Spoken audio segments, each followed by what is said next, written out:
All of my sympathies are with those who've lost their lives in the floods and those people who've been driven from their homes, and the first priority is to help them. Climate change will mean more floods and more storms, and that's why we've got to treat it like any other national security issue, and that means uniting as a country behind a national effort to do more to defend against the floods, to invest in clean energy, and to show leadership internationally to persuade other countries to be part of the fight against climate change. It's a national security issue because there can be no more fundamental security than people's lives, people's livelihoods, and the security of people's homes. And this is a wake-up call about the importance we've got to treat this as a country, because whether it's investing in flood defences, whether it's making the transition in terms of clean energy,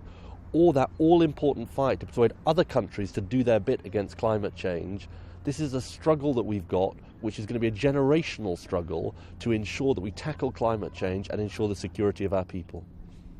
There are a whole number of priorities that we've got to do as a country. What we've learned from what's happened over the last few weeks, tragically, is that the costs of not acting on climate change in terms of the billions of pounds that are lost in terms of businesses and families, as well as the human costs, are greater than the costs of acting. So we've got to make sure we give a proper priority to investing in flood defences. We've got to have certainty about the transition in terms of green energy so that the companies can invest in that clean energy that we need as a country. And we've also got to say to other countries, and this is particularly important in the next 18 months, they've got to step up to the plate and do their bit to tackle climate change, because what they do or don't do will affect us as a country as well. We've got to be part of and lead a global effort on this issue. I want